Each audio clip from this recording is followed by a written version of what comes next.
Ladies and gentlemen, Echo Alexander. Thanks, guys. All right. All right, so you can hear me okay? Yes. Awesome. So thanks for allowing me the opportunity to talk with you all tonight. My apologies that work took me out of state. That pesky JOB is always getting in the way of what I would rather be working on. But thanks for the team and Jan for making it happen over Zoom. We're going to make it happen. So I'm excited to share my notes and some resources that I have after the meeting tonight. So if there's anything that I talk about or resources that I mentioned that you'd like, I'm happy to share those with Jan after the meeting, so you don't have to scribble notes. I can share this material with you if it's valuable, so don't worry about that. I can so relate to whoever was speaking earlier. I think it might have been Kim, about sort of feeling overwhelmed and discouraged at the giant that feels like it's standing in our libraries before it. So, but I'm excited when I look back at the milestones that have been happening in Christian County. I'm so encouraged to see that our grassroots efforts in Missouri are working, and that I think it's our best hope to rebuild the America that we really want together. So as she said, God is building our territory, building the warriors to fight beside us. I'll share a little bit more about my experiences in that, but can assure you I'm not the best equipped for this fight, but here I am, and God is giving me what I need to be engaged. So he's opening doors and making connections. So thank you, Lord, that we're here and we're going to do the work that's before us. So as I mentioned in my introduction, my husband and I moved to Christian County in January of 2021, and we joined up with the local grassroots patriots there about a year later, so January of 2022. So we were refugees from a blue state. So we lost our small business to the COVID government overreach and lockdowns. And so we fled looking for a red state that promised to not shut down and destroy small businesses like our family. So we're rebuilding now, and God has come before us and blessed that journey for us and put us just where we needed to be. It felt like a tragedy, but God came before us and put us right where we needed to be. So it was a blessing in disguise in hindsight.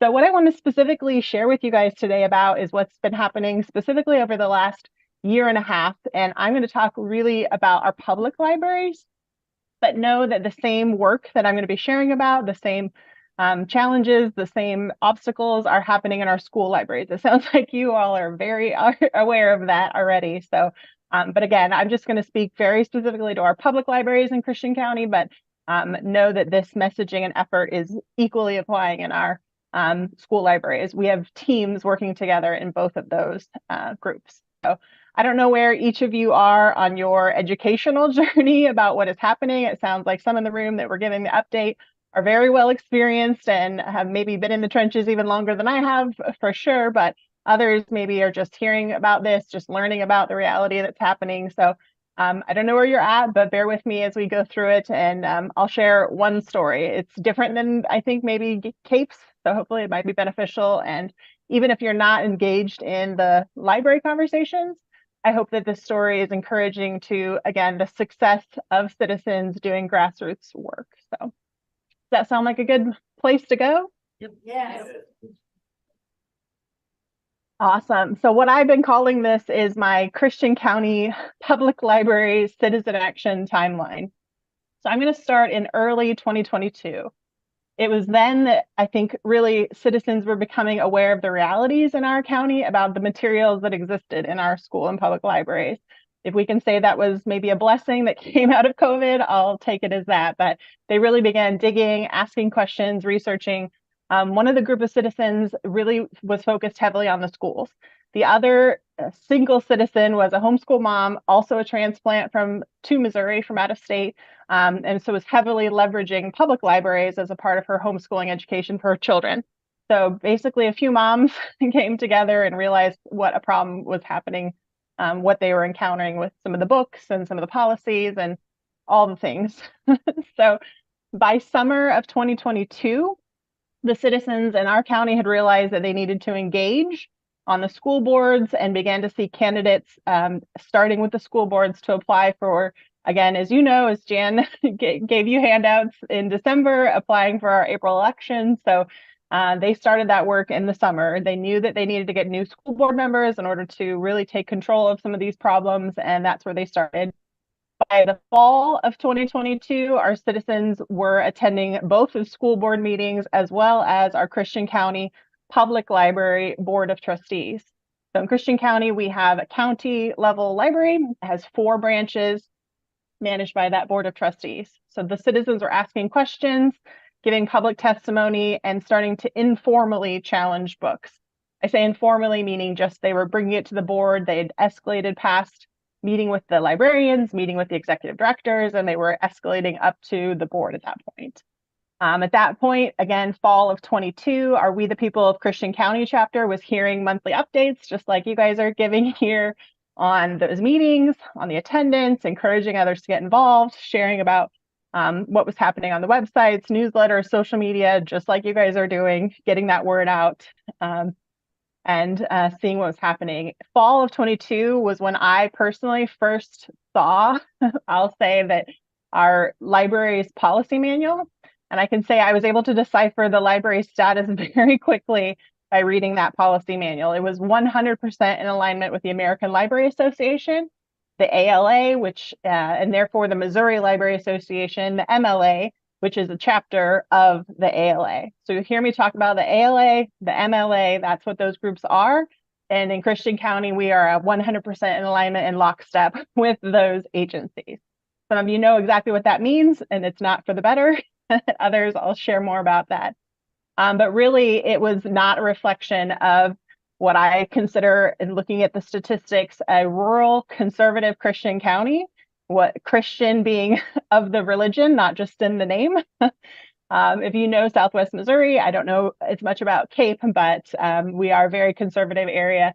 I think we have 92 churches for 80,000 residents. So I think it's a very, religious group of folks, and probably not in alignment with ALA policy. So instead, we became aware that who was leading us, and it wasn't our community vision, our community values. It wasn't a reflection of our community. By November of 2022, a current county commissioner that we have 3 county commissioners, ran to challenge the existing presiding commissioner and won. So therefore, it meant that Governor Parson was the one to appoint the replacement for his prior position to make sure that we had that fully staffed 3-member county commission. So the new presiding commissioner ran on a platform of transparency. He had spoke to We the People earlier in the year about wanting to work closely with citizens, have town hall sessions, and eventually citizen advisory groups. Citizen testimony began again happening at the Board of Trustees regarding concerns that they had with materials. Our library only allows citizens or patrons to speak for 3 minutes. But honestly, the first few times it was happening, the board was surprised that anyone was showing up. They really didn't expect citizens to be coming. Again, this is back in 2022, maybe before this was such a popular fight. And so the first few times these citizens went to the meetings, they actually were given almost 30 minutes to speak instead of the 3 minutes that they were quote unquote allowed, because there was an open dialogue. There was, a conversation happening despite action not being taken. We started, again, organizing. How do we organize groups of people that want to be interested like you guys are? We started, signal chat threads to have the discussions between those that were working between the schools and between the public library, sharing ideas and resources. How do we communicate? How do we coordinate efforts? How do we make sure people at those meetings? Those sorts of things, is a very, again, We the People teaching how to be active in certain areas that we're passionate about. So we organized around the libraries being one of those areas. By the winter of 22, starting into 2023, we had reports coming back to We the People from the members that were really digging in, looking at their budget, looking at their spending, how much of our tax dollars were going to the libraries. By now, people were pretty frustrated and really wanted to understand how bad this was. So we really started planning to, how do we work with the commissioners? If the commissioners in our county oversee the library board, how do we work with the commissioners if the library board is not willing to address our concerns? By January of 2023, citizens were speaking every single month at the Board of Trustees meeting. They were requesting solutions. The citizens were coming, promoting solutions. We weren't hearing solutions from the board or from the libraries or from the executive directors. So the citizens began creating solutions. We requested a rating system for our books. That was the strategy that we wanted to take, is be able to judge a book by its cover. We asked for that. We proposed potential rating systems. We proposed how simple those solutions could be implemented in our systems and allow parents that wanted those materials to have them. Parents that didn't want those materials could then have that choice, make that decision for their children in a few minutes and not have to read thousands of books to be prepared as a parent to make that decision, or a guardian. By February of 23, we the people and the concerned parents of the Ozarks, we had formed up another group. Those parents and leaders, we were invited to present at our local church. There was a pastor who had come on board, who saw what was happening here and invited us in to share about the efforts, share what we had been finding, and invite his congregation to fight back. As you already know, as soon as our church stands up, this battle changes. And that was the first church that stood up with us and immediately engaged 20 to 30 new people that we did not have in this conversation prior to that. And despite our efforts with We the People, despite our concerned parents of the Ozarks, as soon as a pastor and the church stand up, something different happens. God moved in a different way as soon as that started. By March 1st, we were underway to rally citizens for the first upcoming town hall. Our commissioner held good to what he said he would do and have a citizen town hall to hear from the citizens in Christian County what are our top concerns, what things we want to be working on. So we knew that was coming in March. We were excited about it. And it happened on March 11th. So we had a couple weeks to get people together. We had our first town hall session where, again, that presiding commissioner invited citizens to come and get feedback about their top concerns in Christian County. So by the end of March, we'd had that town hall, and I took the results from that town hall meeting. I attended and I took notes of every single person that was there of what their top concern was. I sat and typed on my laptop during the meeting and wanted to see what it was. And I was so pleased with how our citizens showed up and shared their concerns with our commissioner. We now had sort of proof that there were citizens involved, that there was concerns that the board was not addressing from our libraries, and now we can sort of prove it. So what I did by the end of March was I took the results from that presentation and I took them again to our library board of trustees to highlight those concerns. So I'm going to read you the short statement of what I shared with our board of trustees, but again, what the outcome was from our county commissioner being willing to have audience with us, being willing to hear our concerns. It was an excellent turnout with over 60 citizens and guests gathered together for the betterment of our county. Some shared that they were there to listen, others shared one concern, and many of us shared several areas that they would like to see addressed. By the end, there were about 30 general areas or topics ranging from roads to taxes, elections to economic development, but the highest by far are those concerned about the youth, schools, and public libraries. The 5 that I want to share with you today are public libraries as the #1 concern shared with citizens in Christian County, the age appropriateness of materials or a book rating system solution. The #2 top concern shared by citizens in Christian County were school boards. #3, school funding and spending. #4, other public school issues. And #5 were homeschool related.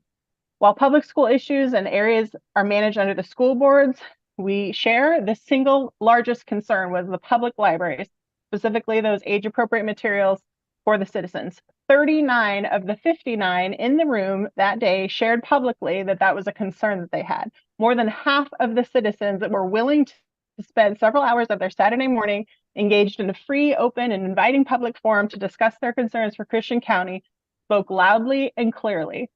I'm encouraged that their voices were heard by our elected county commissioner, and more importantly, that their voices and concerns can be, in fact, addressed here by the library board of trustees. Needless to say, at the end of my 3 minutes, I sat down and we all moved forward. April of 2023, our presiding commissioner had been talking with the executive director of the public libraries and sharing citizens' concerns.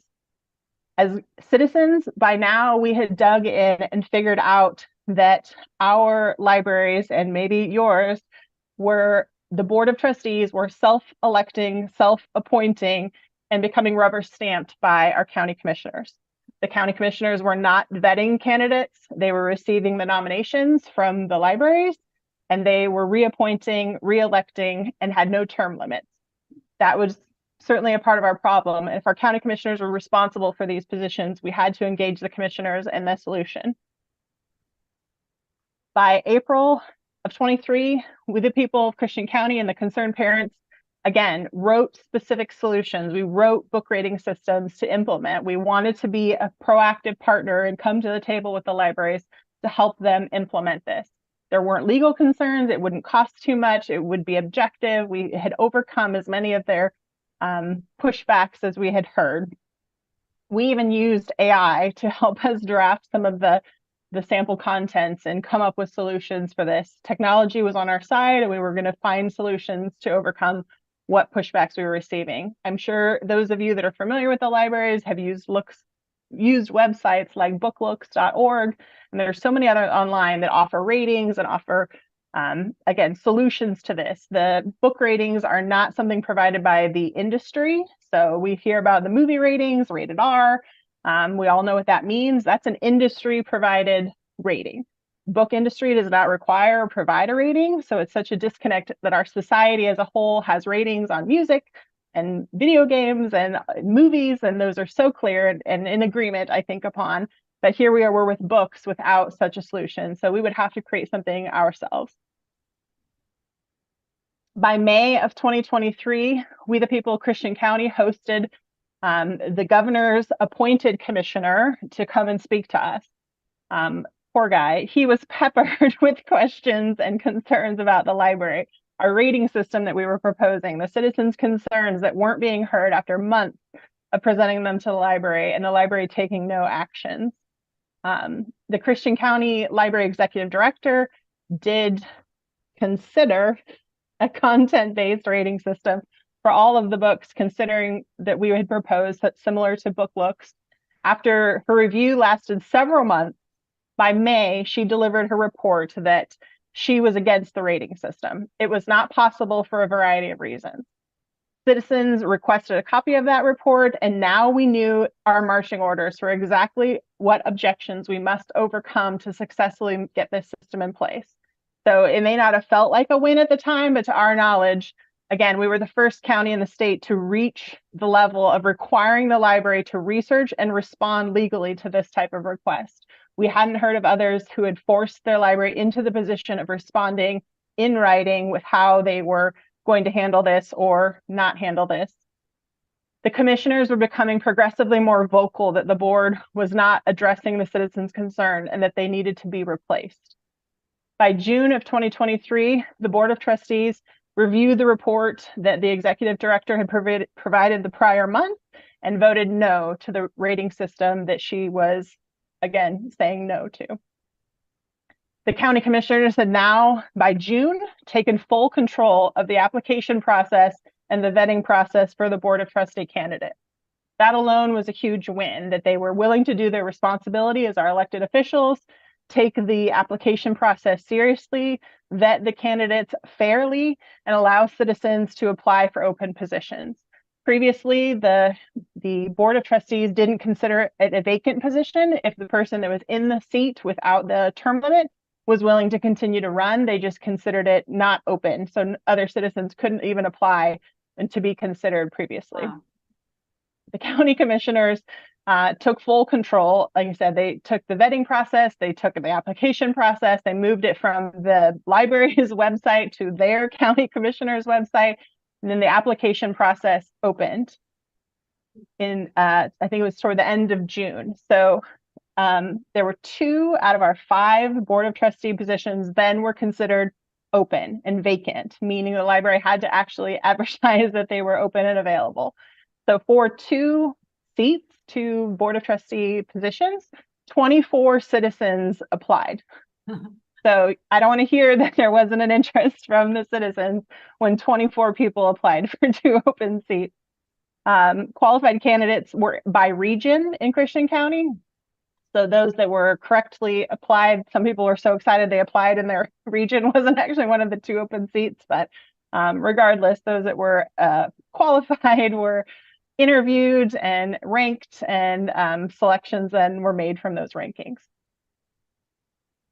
So by July of 2023, the commissioners presented the results of their monthly meeting, and they voted to approve their 2 top selections for the open seats. Both of the newly appointed, neither were former board members that were selected to be reappointed. So, spoiler alert, I've already shared this with some of you. One of those new Board of Trustee members in Christian County is yours truly.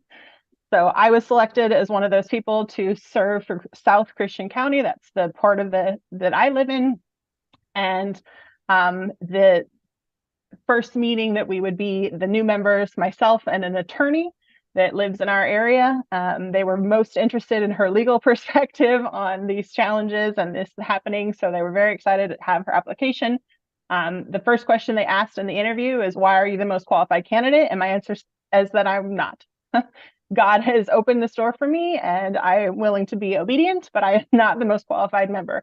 I do healthcare IT consulting for a living. I do not have children, but here I am fighting for the youth of our county and of our state. So we left the county commissioners meeting that morning in July, and we walked across the street to meet with our Christian County sheriff. We sat down with the sheriff and we presented to him a binder full of the books that we had concerned about, the content that we were concerned about, and the Missouri laws around obscenity and pornography. And we asked him, we said, how do you interpret these laws? Please help us understand how these materials made available to minors in our schools and in our public libraries without restriction, without ratings, without any separation, segregation I heard you talking about. None of that exists here in Christian County. How does he interpret this law? We sat down, he was willing to meet with us, willing to review those materials. He has young children and said, these absolutely violate the laws around obscenity and pornography in the state of Missouri. There's no question. He had actually already talked with our county prosecutor as well, and she was in agreement that these materials absolutely violate the laws in the state of Missouri. What did we need then to move forward? An injured party. They would not be willing to bring charges on their own until an injured party was willing to file a complaint, and therefore they could bring charges. So a bit, again, understanding the game that's being played and how we need to now proceed. So by the end of July, our 2 new board members, myself and another, were seated, and I was voted as treasurer. So I'm probably the last person that they want looking at their books, but here we are. So the first meeting that we had in July, toward the end of the month, by now, again, we'd moved from 1 or 2 citizens even attending these meetings, 0 citizens originally attending these meetings, to 1 parent, to several parents, to now by July, we were at standing room only, which again, we're a smaller county, so that's probably 50 people, but we packed the house. We had no more chairs available in the library to seat citizens. So it was excellent. And we, as you know, this is a highly emotionally charged, highly divided topic. So people were angry, people were very frustrated. And our first board meeting as seated trustees, we had the police have to remove a member of the audience from the room who had an issue. So very emotionally packed, heated discussions, and members of the crowd unable to contain themselves and need to be physically removed by police to continue the meeting. So not exactly a happy place to be, but what needed to be happening. So by August 2023, my first motion as Board of Trustee member was to create transparency for our citizens by giving them full access to the materials used for our board meetings. So we've been told over and over again that the purpose of the board meeting is to do the business of the board. It is treated as a luxury that we would take public comment, but despite it being in our policies, that it's our job to do the business of the board, and that's all that matters. So I said, great, let's make the business of the board publicly available, publicly transparent, because previously it was a packet of materials, probably 30 pages handed to us in advance. We read it, we study it, and then we vote on it. The citizens have no idea what's in the packet. Little glimpses of the packet are put up on the screen that probably is off to the side. Citizens can hardly see it. And then the board votes and we move forward, and that's the end. There's a few minutes of public comment, but that's all that happened. So I said, why is that? Let's create transparency. Let's help the citizens understand what it is that the board is receiving to make the decisions that they're making on our budgets, on our policies, on the concerns of the citizens. The other piece that I requested, the motion passed unanimously, and I also requested to make publicly available not just the board packet, which contains our executive director's report, the budget, the operational updates and reports. The second thing that I requested transparency and posting publicly on our website was the submission of handouts received from members of the public when they sign up to speak. So I'm sure you all have done the same, but when we showed up to the meetings over the different period of time, the very thing that caused a citizen to have to be removed the month prior was because of a handout that the pastor had passed around. He was sharing about the concern, he shared about books and showed pictures and showed where in our libraries these materials were from and handed those packets to us as the board. So I said, if citizens are coming to this meeting and choosing to participate and sharing materials with us as a board member, that's a part of our business as a board and therefore needs to be publicly available. So again, those of you that know, think about the materials that we were bringing in over that time. Again, causing a ruckus, causing people to have to be removed from the meeting. Those are now published on the website so that everyone can see the concern of what's being presented and be educated on both sides of the argument being presented. So amongst friends here, I would say my first motion was to publicly publish pornography from our library onto our public website.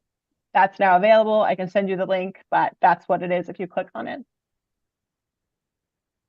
September of 23, this last month, I requested meetings privately with our Board of Trustee president, a member of the old guard, in hopes to seeking solutions to working together. We as a board have to change directions and commit to a solution. Maybe not knowing what that solution might be, but commit to the idea that we will come with a solution. To this point, the citizens are demanding resignation from the other board members if they're not willing to come to the table with a solution. So as a new board member, I said, let's meet, let's talk through this, and let's see if we as a board can at least commit to coming to the table with a solution. She was willing to meet with me and said that there was some solutions in the works, but we've certainly got a long ways to go to really get where we need to be on that point. So I'm pleased that she was able to meet with me and willing to meet with me. I've certainly met with our leadership, our executive director. That's, again, our only employee as a board of trustees. But again, we're not seeing solutions. We're not seeing the board committing to a solution. We're not seeing the library themselves commit to a solution. And we're, well over a year into these concerns. So as it sounds like are doing, and we are doing the same as citizens, parents are ramping up their challenges. So now we're saying, okay, we'll challenge these books one at a time if that's what it takes. Whether there are book challenges, or I don't know if your library calls them requests for reconsideration, maybe saying if the library keeps this book, then that's maybe okay, but only if it's in the adult section, we're reconsidering it for a different classification. So really, if you understand that, that's just bogging down the library staff, right? That's just giving them slow, tedious work that they'll have to review that book, they'll have to respond to that citizen, they'll have to send those emails. If the citizen doesn't agree, they can escalate to the executive director. If they still don't agree, they can escalate to the board. So again, that's not a lasting solution. That's spending our tax dollars in a wasteful way when, again, there are other solutions available. And again, how do we want our tax dollars being spent here? Citizens forced to take action one at a time. Really, is that the best option, or is there a reasonable expectation that the library can come up with themselves? So most recently, here in early October, about a week or so ago, I attended the 3-day-long Missouri Library Association's annual meeting. So you can imagine how that was, but there was about 2 of us conservatives and about 200 not. So that was very interesting, but I really want you to know Cape Girardeau was named by name in those sessions. So again, I can share with you after the event tonight. I shared a little bit with Jan already, but Cape Girardeau is on the map in a good way and has the attention of the Missouri Library Association. So did Christian County. St. Charles was #1, Christian County was #2, and Cape Girardeau and several others came up by mention as well. So again, your librarians were there at the Missouri Library Association, and as was I. So I got to hear the behind the scenes, if you will, educate myself. Again, I have a very diverse background. I think God brought me to this position because maybe I'm not from here and I can bring an outside perspective. I can seek solutions. I want to seek to understand. I want there to learn. I went to the MLA to understand where they're coming from and how, again, we can find common ground or find middle ground. I'm not proposing that the first solution we come up with is going to be the best. It may take some time, but I believe that we can do it. And I believe, as someone mentioned in the report earlier, the alternative, and it's happening in a lot of states, Washington, for instance, is defund, that citizens will defund the public libraries. And I don't think that that's the best solution, but I do believe that that may come a time when that is the solution to get enough citizens' attention. Because let's be honest, if we defunded Missouri libraries tomorrow, are we, the citizens, strong enough and prepared to stand up an alternative? Or are we willing as citizens to say there's not value in that level of literacy and tools and support that the libraries offer? The libraries of my childhood were an incredible place. And are we, the citizens, willing to stand up an alternative? Or are we just going to turn that off and not have that as a part of our society? So I'm not saying that there couldn't be value to, maybe that's what it has to take to crash the system. But then I would look to us as citizens to be a part of standing up a different solution, as opposed to no literacy, no access to books publicly. I don't think that's the answer. So that's our story in Christian County. A lot has happened in the last year and a half, but as I said at the beginning, it is such an example of the success of grassroots. It's possible. It takes organization and effort. Like I said, we aren't the perfect example. We've learned a lot of lessons, good and bad, along the way. But I want to share a couple of final thoughts, and then I have some calls to action, and then would love to answer any questions or help in any other way that I can. So if you're not as passionate about the books and the libraries, please still know that the ALA is congressionally allocated and therefore tax funded. So there's no direct citizen accountability or oversight to my knowledge. So it concerns me that they have unchecked power, from what I can tell, to federal tax dollars, so our tax dollars. So the ALA says on their website under funding, the ALA works to preserve and increase all current levels of federal funding for the library. So they're not satisfied at the level they're at. They're seeking to increase the amount of federal funding that they receive, but they don't have any oversight. So even if you're not excited about books, maybe you should be excited about tax spending and why our taxes are going up. Know that they're backed by the ACLU. They receive federal funding to fight lawsuits against citizens. It's happening. It just happened this week in Wyoming. They removed themselves from the ALA, and the result was the citizens that were at the forefront of that fight are now being sued. So it's happening. There's dollars going to suppressing citizens from being involved and engaged in these fights. And ALA has a lot of tentacles, and they have a much farther reach than you may realize. Hashtag government overreach. So they are much bigger than the ALA. There's many organizations. They're involved in school libraries. They're involved in academic libraries. They're involved in public libraries. They're involved in social advocacy. The president of the ALA says that libraries should be a place of socialist organizing. She said those words out loud. She herself is a known Marxist. She said that about herself. So this is the leader. This is who's getting the tax dollars. So think about that. Someone said it earlier, the collective they. Who are they? They, those librarians or those parents who are opposing, maybe it's the mainstream media. I can say after that conference, after spending a week with them or 3 days with them, they genuinely believe that the materials that we're presenting with these concerns from the library books do not meet the criteria in the state of Missouri for obscenity or pornography. I've looked them in the eye. They genuinely have bought into that indoctrination, that belief, whatever it is. They do not believe it. So in their heart of hearts, these librarians, I believe, are good people, and I believe they think they're doing the right thing. They think they're maintaining access to materials, to reading, to literacy. If that's what they genuinely believe, I can see how we would be opposed to one another in this fight. So I think we really have to understand the differences between those things and understand the strategies. They're changing the words, as you know. Book banning versus age-appropriate curation of materials, right? It's not book banning. I don't want a book ban. I don't want the government to tell me what books I can and can't have. I do, however, want to curate a collection that's age-appropriate in my public library, my public schools, with my public tax funding, right? Those are not the same things. So we've got to be careful with the language that we're using. So calls to action. I heard Secretary Ashcroft's name being mentioned earlier. I'm so excited that you're already talking to him. So are we. We have to hold him accountable to removing Missouri from the ALA at the state level. That's the ALA membership and the MLA membership. He has said very quietly he's willing to stop funding that, but that would be sometime later in January, potentially later into March. So I don't want it to be a political move. I want it to be what's done for citizens in Missouri and the best for us. That can be done today. It doesn't need to wait till it's advantageous to a political campaign. Secretary Ashcroft needs to remove Missouri from the ALA. There's no reason. It's not a reflection of our citizens in Missouri, so we should stop sending tax dollars to the ALA at the state level and the MLA at the state level. So we need that precedent set at the state level because I believe it would empower county level libraries like mine, Board of Trustees like mine, to then follow suit and say, look, this is Missouri, this is what's happening in Missouri, and now we're following suit from that leadership, as opposed to Christian County or Cape are the first ones to remove themselves that are current members and remove themselves manually. Let's do it at the state level because ALA is not a reflection of any of Missouri.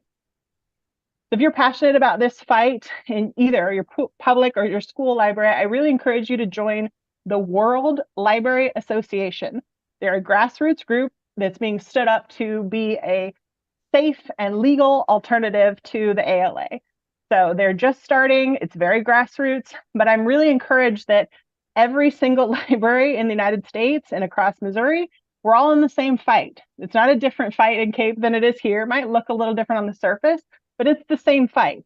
So we should be working together. That's why I was so excited to come talk to you. Let's share ideas. Let's work together. There's a group called the World Library Association who has resources. If we all pull ourselves out of the ALA and the MLA, what do we need to be successful as an alternative? Again, if we're going to stand up an alternative, what do we need to be successful? And we've got a group. We're working together across state lines. We've got members all over Missouri, Texas, Illinois. I'm talking to them often. We have people that have been in this library fight for over 23 years. The top two people that are challenging books in Florida are being sued in Florida as well. They were mentioned by the president of the ALA at the conference last week. She knows about them. She knows they're a threat to what they're doing, and she mentioned them in her conversations and in her talk to the group. So the World Library Association is growing quickly. Again, they're the perfect example of grassroots, of us locking arms and fighting back together. And it can absolutely benefit Missouri, your county and mine. So lastly, certainly reach out if I can be of further help. I'm so thankful that Jan offered me the opportunity to share what I've learned with you. I hope some of it was beneficial. I loved hearing your earlier updates. It sounds like you have a separate approach that you're taking, and so I can't wait to hear how that goes. And if you're able to be successful there, then maybe Christian County can try that, and vice versa. Like I said, if you're already involved, get involved with the World Library Association.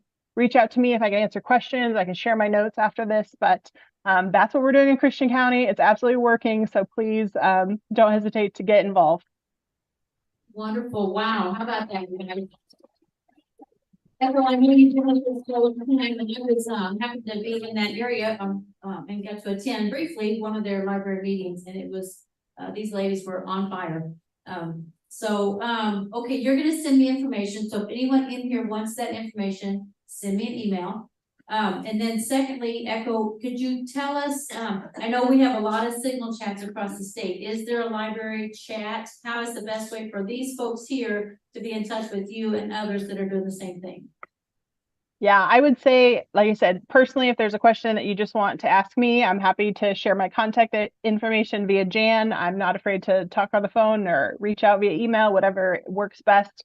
But publicly, as far as social media, Signal, Telegram, it would be the World Library Association. That is the best group. That is where I post every resource that I have about this conversation, about the wins in Christian County. The sample of the motion that I made at my board meeting is there. in the World Library Association, all the resources. We have a one-page handout of how to get involved in having a citizen attend a board meeting if they've never gone before. That could be overwhelming for a citizen. They may not know how or what that entails. So we have a handout, how to attend a school board or a library board meeting. We have that created and shared. We have the rating system shared. We have all of those resources that we've created so far, all with that World Library Association, free of charge, available to anyone. So again, if you're not maybe at that level yet to join those groups, that's fine. You can reach out to me directly. But otherwise, if you're engaged in this, let's start sharing resources and get your voice to be heard in the group. If we have questions. Echo, this is Kim. Good to see you up there again. Thank Yeah. you for what you're doing and the leadership that you provide in Christian County. You had mentioned that you all came up with a rating system. Did you do that, or did you use the one Book Looks has, or was yours separate? Was it different? And whatever it was, can we get a copy of that, or is that on the website that you were just recommending? Yeah, absolutely. Great question. So the rating system, again, what we saw was pushback. So we thought, okay, if they're concerned about it's too confusing, it's too hard, we don't know how to do it, it's not legal, it's like too expensive, whatever, we sought to overcome every one of those objections that the library is giving us. So one of the biggest ways to do that, I'm a project manager by trade. So I started managing this as a project. I started writing an implementation guide, staff training, a sample rating, how to objectively rate books. I think everyone should be involved. It should be librarians, it should be citizens, it should be, does this book have this obscenity? Yes, it's a yes or no question. It's an objective rating. It's not Echo's opinion. Does it have this or not? Yes or no. It's not, biased one direction or the other. You can double check the work and do that sort of thing. So what I wrote is sort of a how to implement this into a library. So there's a lot more that would have to go with it that the library knows that's proprietary. I don't know how the cataloging systems all work and all that sort of stuff, but I wrote probably a 30-page guide to say, if I was the library director about to implement this, what would I need to know? The cost, how to do it, what the system would be, what the form should be, what signs should be on the wall to allow the citizens to be aware of what the rating is. What does a 5 mean? What does a 4 mean? It's very much like Book Looks in that sense, but we chose to create an implementation solution. Here's 30 pages. It's a draft. Each library would need to make it their own. But if we were to use this, here's a part of the solution. Library, you're not starting from scratch. We're your partners. We want to be at the table with you. Here's one way it could look. Customize this, use it how you want. But again, part of what we've done is I wrote that, but now I've shared it into the WLA. How can we all work and make this better together? So that's the kinds of solutions we're trying to come up with. What do you need? Let's see if someone else has it. If not, let's make one and then let's share it with everyone else. So absolutely, I'm happy to share. It's a draft, but you could absolutely customize it. If your library is ready to implement a rating system, this would be a very, very good rough draft. And thank you. We're just taking questions from the audience. Go ahead, Adrian. Hello, Echo. My name is Adrian. Thank you for all that you shared. I just wanted to, I wanted to comment on what you mentioned about the type of language we use. And for example, not using the term banning books. And that's something that we've talked about in our group. And I understand that you all feel the need to say that. It's the politically correct thing to say, but my perspective is, when we talk about age appropriateness, I'm not sure there is any appropriateness to child pornography. And so my mindset is, and I know maybe you have to take one step and then another step, but my mindset on that is that there is no age where children being sexualized, where child pornography is, that's the book is child pornography. I'm not sure I can agree that I want to bite my tongue on that particular issue. And I know, like I said, that it's a politically correct thing to say, but we even have biblical precedent for books being burned. And not to say that, look, I'm not going all out for that. But I think there is a certain area where I don't know that I'm willing to compromise on that. No, I agree. And I so appreciate you saying that, because there is a time and place where a curated collection would mean that we would not select that book for our public library. That is not the same as banning a book. Banning a book, right, would be Communist Party China, government controlling what we, the citizens, can and cannot purchase for a book, right? Burning a book is a very different thing than saying our curated collection would say, you and I agree in that sense that this book that absolutely meets the definition in the state of Missouri of pornography is not appropriate to be in the curated collection of this public institution, public library, school library. I completely agree with you. That's not the same as banning a book at a government level. I would say that as a citizen, you should have the freedom, if you chose, to go buy that book on your own with your private dollars. That's between you and God. That's not for me to decide. Even if I could control that, that's not for us to win today. But what's happening in our public library under a curated policy that the public controls, that to me is not the same as a book ban. That's a selection of a curation policy that matches the Missouri law. We might disagree a little still, but thank you. That's fair. Dave Clark here. What happened to the sheriff and the attorney, city attorney or county attorney? They are awaiting a citizen in Christian County to file a complaint. Okay.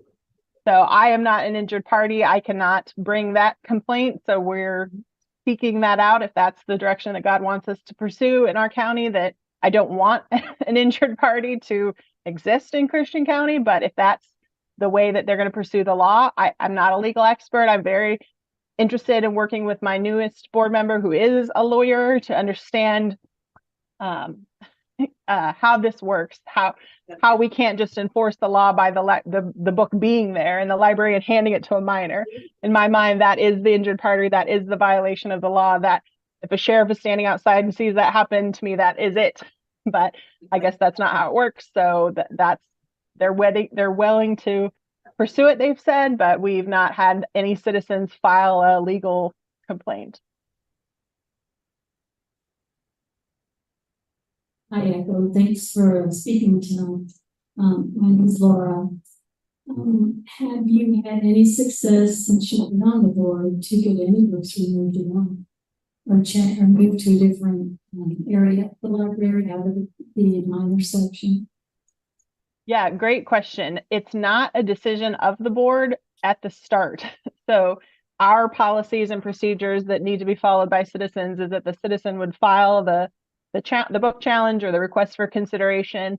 And then again, it's reviewed by our executive director of the library. And at that point, if she says, nope, I uphold, she's going to look to the industry. The industry is going to say, yep, this is a youth book. It doesn't matter that it has what you and I might consider child pornography or the state of Missouri might consider. The publisher of the book is where she's going to look and say, yep, it's classified as a youth book. Therefore, it's in the youth section. I think I heard it from you guys, but our concern in Christian County is that you get an all access card. So as soon as that child has that card, they have all access, unrestricted, don't need to be with a parent to check out any book in our library. So that is a different concern, different problem that we need to address. But the idea that, having the director be the one to review, then the citizen could appeal the executive director's decision to the board. So because we're sort of early and we switched gears in the spring from we want a solution, here's a solution, please take this solution. They said no. Now we're going to start challenging one at a time, and we're already seeing it wasting so much time. The executive director is no longer focused on managing the libraries well. She's now focused on reading the challenges and responding to the challenges and reading the books and seeing if they actually have the things that people say they have. And then ultimately, she's still pointing back to, well, the publisher says it's still youth, so agree to disagree, and she will then deny it. So we've not seen any challenges go above her yet. I think here next week, when our board meets, we'll probably see the first challenge get escalated above the executive director. But again, we have a 2 to 3 minority currently on the board, so we will see if we can win if the citizens, appeal to the board, but we've just not seen it go through the process yet. What I've seen in the background is it's already wasting a lot of time, and our library executive director is now not able to manage our library. She's now managing paperwork. that's now what we're spending our tax dollars on. So Hi, Echo. Thank you so much for joining us tonight. My name is Elaine. I wanted to mention our local board has already made the decision that once a book is protested, it cannot come up again for review for 2 full years. Which, you know, is just another element in their plan to maintain what they do. One thing you said though that I really liked, and that was talking to the pastors of churches and trying to get before that group. If you have any dialogue that's already prepared or something for possibly for us to send out to the churches, I think that would be a great idea. I know I personally would love to go before the churches, because I think unfortunately so many people do not realize this is what's in our libraries. And with this letter they're sending out to parents to sign to give them all access, I seriously doubt they're saying, oh, by the way, when you sign this, you're giving them the right to see pornographic material. So anyway, I think just to get the word out and for people truly to believe that that pornography is there is the biggest part of the fight right now. yeah, absolutely. And again, the same books that are in your library and my library. So, you know, if they don't believe you, go click on the link on my website, and now it's on our public website in Christian County. If they don't believe you, same book is in your collection. They can go look it up themselves if they don't believe you. And that's it. I'm not from Missouri, so I maybe was more aware that the evil is already here. I don't mean this disrespectfully, but I've encountered a lot of people in Missouri that think, oh, this is a New York problem. This is a California problem. No, this is a Missouri problem. This is a very rural Missouri. That's where the most offensive books in Christian County are in the most rural locations of our library. We have more of some of the offensive titles than Springfield does, and they're a much less conservative city than us, much, much larger. So this is not a big city problem. This is a rural Missouri problem.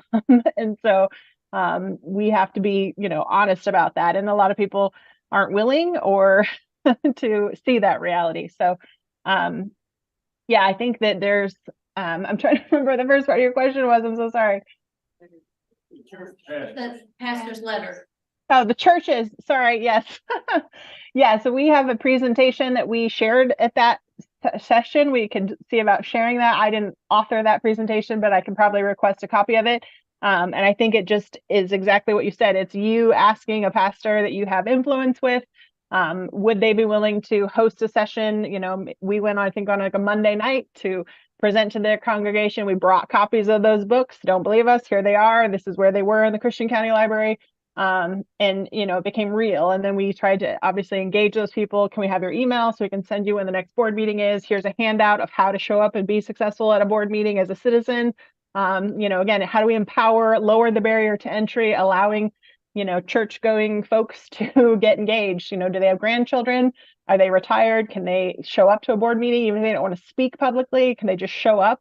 I can absolutely tell you, sitting on the side of the board now, how valuable it is to have citizens there, have pastors there. We had at our first meeting, citizens stand up and spend their 3 minutes praying over our board. They were allowed to do that, and it is hugely valuable. This is absolutely spiritual warfare. So we need those people to stand up. Maybe the 3 minutes is to pray over that board. Maybe they sit quietly and pray over that board, pray over that library. So there's so much value, you know this, that of getting the churches involved. This is not an issue of separation of church and state. That's a lie. And we need to get past that. So we absolutely have to stand up, our pastors, our churches. And if that's being able to give a presentation, let's get you that presentation. What is it going to take for a pastor to allow you into their church to share about this? We've seen it happen over and over again. Last night, it happened in Christian County. We presented to a different new church, and immediately about 6 citizens said, yeah, I'll get involved. I'll participate. What do I need to do? So even if it's 6, maybe it's 30, you can get with each church. We have 92 churches in Christian County. So we've got work to do, and we can get our 80,000 citizens involved, the churches, then let's do it. So yeah, it's a resource. We should be using it. If the presentation is what you need to make it happen, then let's do it.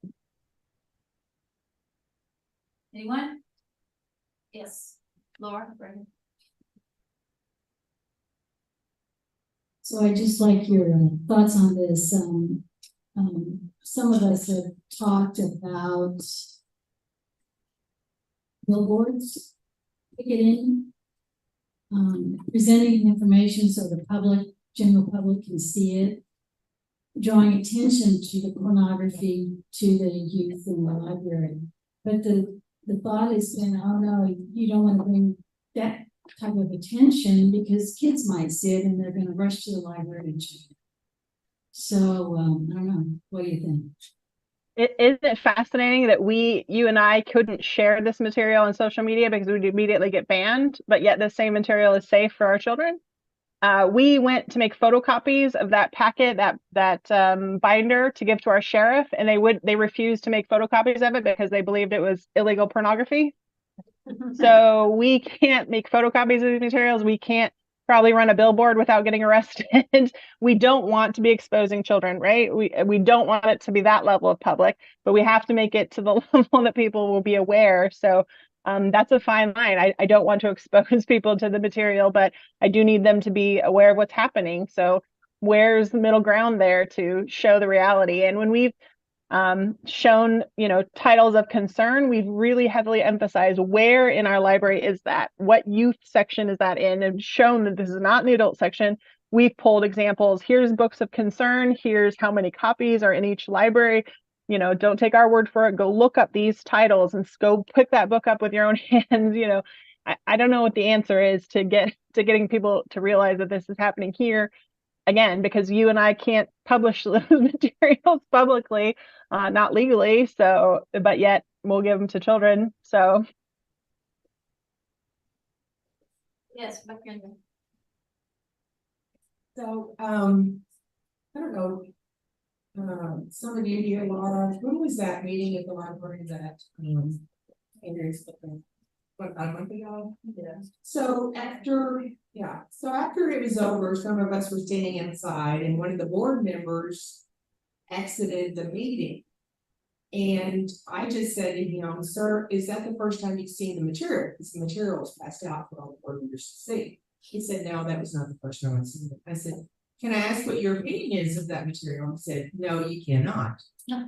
So I'm just curious, as for you, for a board member, does anybody ever ask you independently what the individual board members' opinions are about the pornographic material?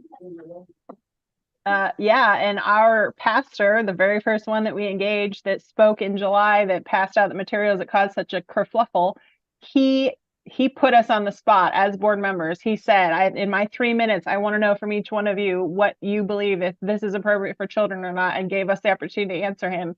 2 of us chose to answer him, 3 chose not to answer him. They don't have to.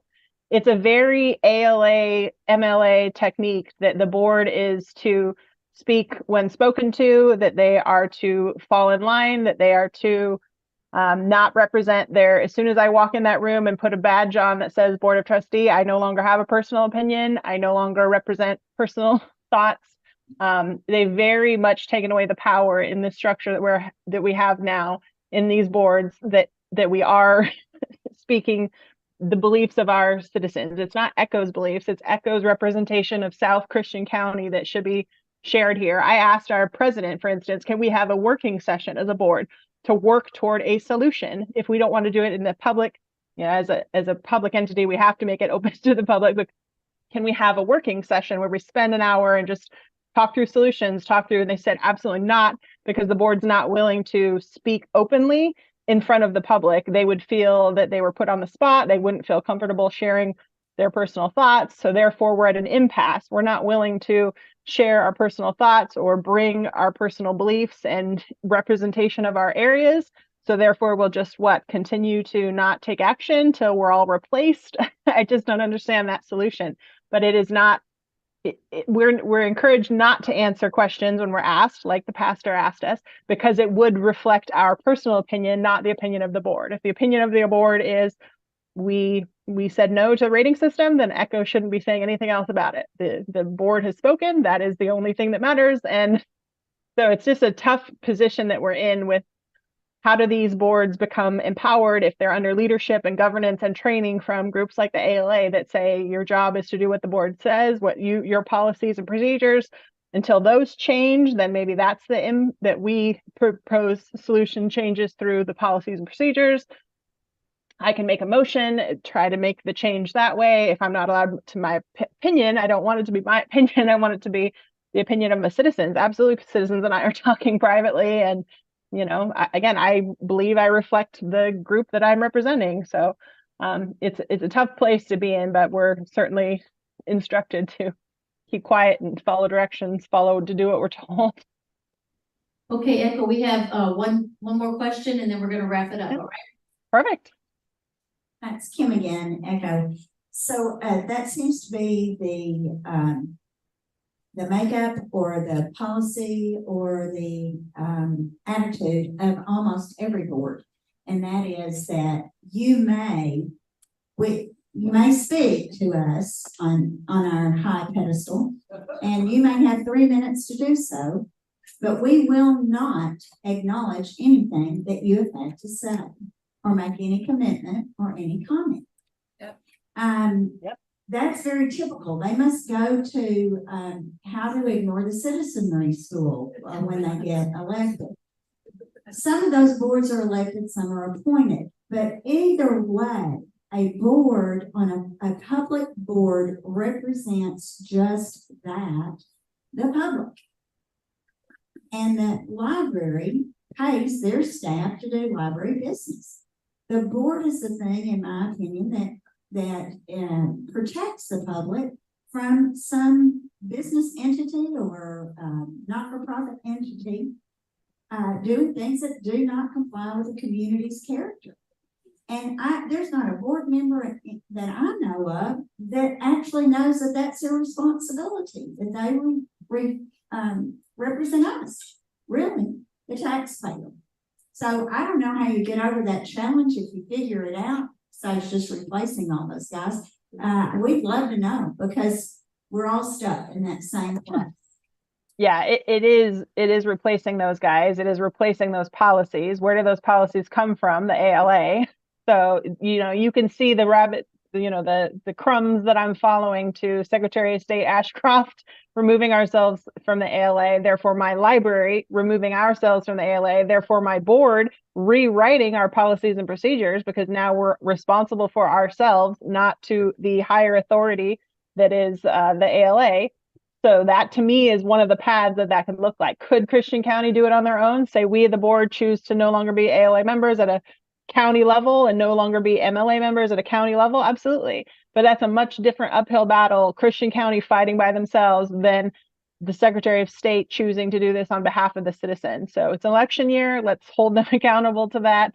Let's fix that at the state level. If they, again, you can guess which counties are represented by the ALA in Missouri. I don't think they're conservative. So that, to me, that's the top-down solution that is possible. We're on the cusp of it. But the reality is, again, the fear is not just the boards aren't trained. It's worse than that, right? Look at what happened in Missouri. The people that stood up and fought against this and won, they removed themselves from the ALA. They fired their executive director, and those parents are now being sued. So there's a real fear that they're bringing by those that speak out, boards or otherwise, are absolutely going to fight ACLU over it. Are people willing to, engage at that level of losing everything they have? That's a different fight than, reputations or hurt feelings or that. So it's unfortunate. It's very, I'm not a lawyer. I don't remember the name, but there's a name for it. Litigation that's intended to silence public comment or public involvement. There's a name. It's called a SLAP lawsuit. But right now, that's the risk. The board members speak out, the citizens speak out. Even if they're successful, quote unquote, they may spend the rest of it in court. Wow. All righty. Thank you so much.